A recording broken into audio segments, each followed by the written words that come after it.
သူကိုမှအာမကိုပါနဲ့ဘဝမှာကိုကလွဲရင်ဘသူကမှကို့အတွက်အမြဲရှိမနေနိုင်ပါဘူးခင်ဗျာဘာကြောင့်ပဲဖြစ်ဖြစ်ယူသားပါဘယ်နေရာရောက်ရောက်ယူသားပါ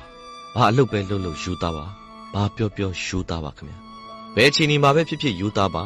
ယူသားခြင်းဟာလူတန်မှုအစစ်ဖြစ်လို့ယူသားမှုမရှိရင်လူဟာတန်မှုမရှိပါဘူးခင်ဗျာဘာမှမရှိပေမဲ့အမြဲယူသားမှုရှိနေတော့ကိုဟာတန်မှုရှိတဲ့သူဖြစ်နေပါပြီလူလိမ်လူညာတွေများပြီးပွေလိမ်နေတဲ့လောကကြီးမှာကိုကယူသားလိုက်လို့တခါတလေရှုံးနေကောင်းရှုံးနေမယ်ဒါပေမဲ့တဘွားလုံးစာအတွက်ကိုပဲအနိုင်ရမယ်တည်တဲ့အထိလဲလိပ်ပြတန်စေပါတယ်ဘာမှမသိရင်အောက်ကျိုးရတယ်ဒါကြောင့်သိအောင်လေ့လာပါဘာမှမရှိရင်မျက်နှာငယ်ရတယ်ဒါကြောင့်ရှိအောင်ကြိုးစားပါငွေရှာပါပိုက်ဆံစုပါဘသူအပေါ်မှာမှမမိခိုပဲနဲ့ဘသူမျက်နှာကိုမှမကြည့်ပဲနေနိုင်တဲ့အထိကိုကြိုးစားရှာဖွေပါတခုလှုပ်ချင်ရင်တခုပေးဆက်ရတယ်ဒါပေမဲ့အဲ့ဒီအแทမှာကိုချင်းတရားမပါပါစေနဲ့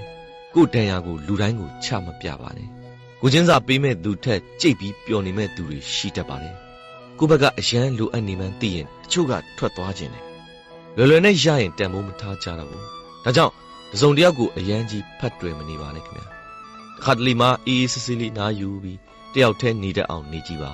လွတ်လပ်ပေါ်ပါစိတ်ချမ်းသာလာပြီးတော့တချို့ຢာတွေကကိုထင်ထားသလောက်အရေးမကြီးမှန်းအရေးမပါမှန်းသိလာပါလိမ့်မယ်ပျော်ရွှင်မှုဆိုတာတခြားသူစီမှာမရှိပါဘူးကိုဂူးဆိုင်ပြီးကိုဘဝတည်းကပဲကိုယ်တိုင်ရှာယူရတာဖြစ်ပါတယ်အရေးကြီးဆုံးတစ်ခုကတော့တင်းရဲ့ပျော်ရွှင်မှုအေးချမ်းမှုကိုသူတစ်ပါးရဲ့လက်ထဲမထည့်ပေးမိအောင်သတိရှိရမှာဖြစ်ပါတယ်ဒါကြောင့်ယူသားပါဘဝကိုရိုးရှင်းစွာနေထိုင်ပါခင်ဗျာ